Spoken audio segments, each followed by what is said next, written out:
trong hà thì nó không có hàng gì nữa tôi chỉ tết trong tôi chỉ tết bữa thế cho không có tết tiền nhiều bốn thiên gia mình chẳng có chùa nữa rồi nó xì lông rồi nè nó xì lông nữa còn ai mua đồ họ tử cái cái này mua đồ giò tiêm ble mua đồผักkhẩu chỉ mua đồ tiêm nhung cù chỉ mua đồ lông trắng mua đồ lông trắng hả đó trong hà không có khai siêu gì sao na chẳng có gì na nhưng mà sẽ kể số gì các nhóm thì có số chân chỉ chua số tiền biết không ạ rồi tới cho nó khai siêu tiền là bọn nó chỉ sẽ sốc của sao giờ khai siêu thằng bọn nó rồi这给手机鸟给手机大一手人机做了，那人机做了是自己。bây giờ thời đại bọn thế nào bây giờ thời đại bọn rồi tới trong hà là sản thương chỉ khó xế xì sơ tới xì mà nó còn nói là chỉ nói thì cũng có số cá số nông qua chơi thả hàn nữa chơi thả chỉ là mỗi chỉ là chỉ bôi đi khó xế tiếp theo không có chảo lúc trong mình nó này lúc chơi trong lúc có chùa这个人这些鸡的那些老，后面呢？thì sao nó có cái thêm ăn? Hey, thế tụi đi nó gì tao? Mấy tụi đi mày đã nói nào? Ủa, chỉ thay nó. Này giờ sao nó tiêm lệ nè, đó chỉ là rau củ rau lầu hơn chị chỉ mua chè nha. Cái tiền chỉ được bút chỉ nhắm bút đó. Rau tiêm lệ nữa nè. Bây giờ ba tòn đâu rồi, ha, mua kia có cho giờ ba tòn, mua lại. Đây tôi chỉ mua bài à, thằng này sẽ bị ép bụng câu không? Nó rõ tem lên rồi nè. Bây giờ chỉ bụng câu sao? Chỉ lúc giờ chỉ nhập tàu.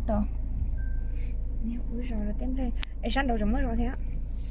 Rồi mua thì rồi mình rồi thắt hẳn. Có chua.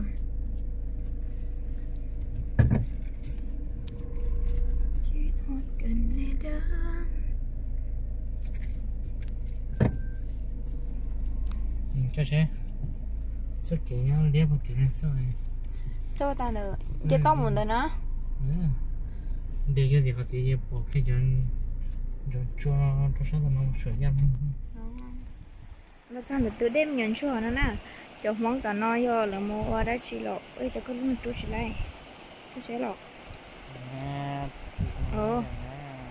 lại mua cho món tao nói là mua của chú là có xé nè chú là có bò lên nè anh ăn bò nén cho món tao nói là mua chỉ lo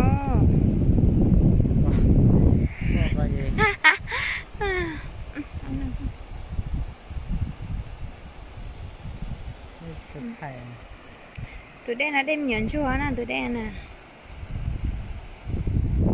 đem nhận chua nè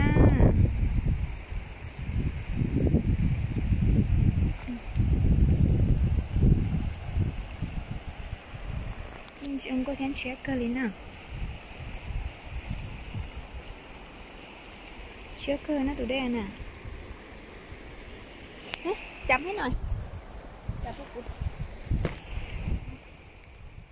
nó sao được từ đêm nhận chua nó nè cho món tao nói vô là mua đã chỉ lộ ơi tao có luôn chú chỉ lại chú sẽ lộ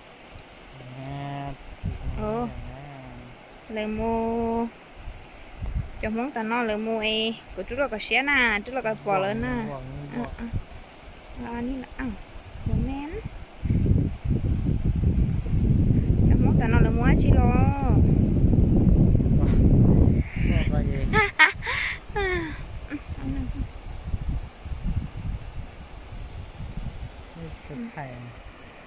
tụi đen là đem nhận chua nè tụi đen nè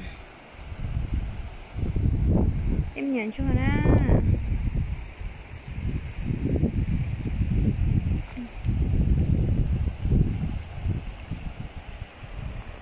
ông có thêm check cơ lý nào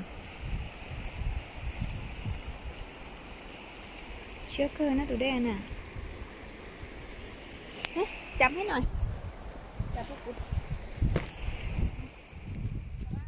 nó chỉ còn dây một sầu bắt cho nắng rễ nó phải nói là lúa đan kẹp nha nè chúng nó cần khỉ nha theo có đi cho nên Cũng nó một số liền. Rồi em mới chén để đá gì cũng sợ. Ôi trời tụi mẹ tụi nó chỉ lúc tao muốn nó. Chỉ lúc tê tê nào. Lần xí xe.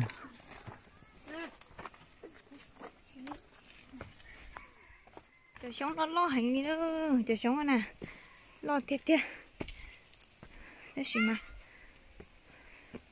Sao kiểu anh dây một sầu bắt cho nắng rẽ vậy cứ mà một thao trời sống rồi nè, cho khoản dây lo hơn từ xa cơ lì thế. Trời sống tao hành vô, tụi con của họ. Thế rồi đó, rồi có ha. Cho sống hai tuần nắng ấy sẽ cho sống lo của nó nè. Có cơ. Thế thì chúng lo một chai của lớn nó. Thì chúng lo của nó à. Có lo. Lo mà. Ini tak panjang sedang lah. Sedang lo ni lah. Chúng rồi này. Hai khởi đũa hả? Hai đũa. Hai đũa hả? Cái thả video nó lên sao? Rồi mà. Anh dễ họ nó xấu á. Lúc bó cho nó lúc anh dễ nè. Anh dễ họ nó rất xấu. Tôi thấy của chị bó đến dễ một tư mà lấy sáng mua kia nè. Anh dễ họ nó rất xấu nè.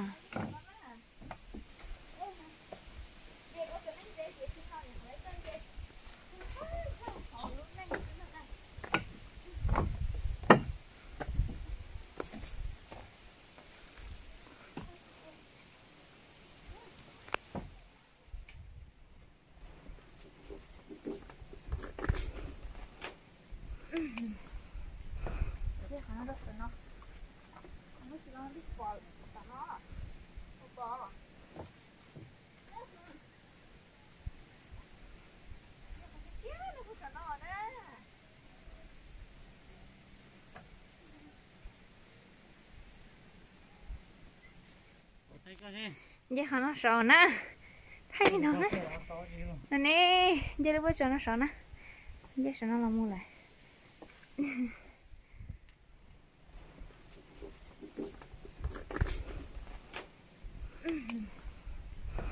Giờ họ nó sợ nó sợ nó biết bỏ nó, bỏ.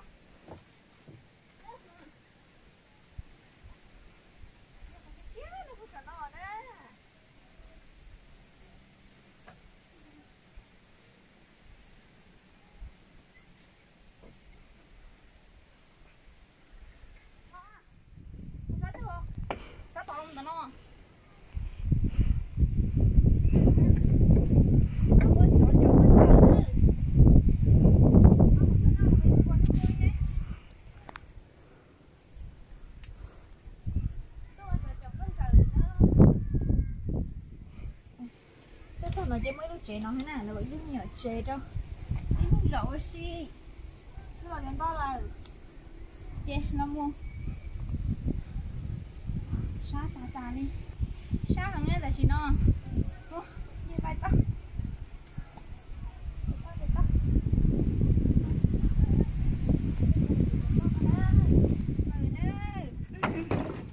nó to kia bữa nó rẻ không nó hay bữa trời nữa hay bữa to à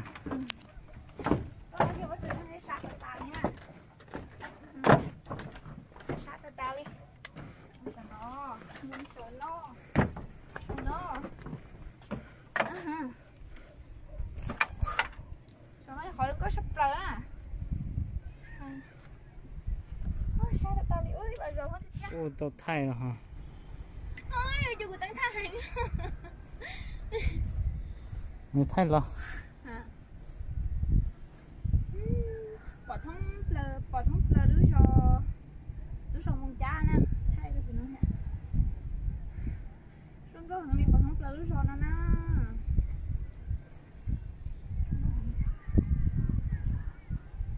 Thay đứa của, vấn đề thay đứa của được một.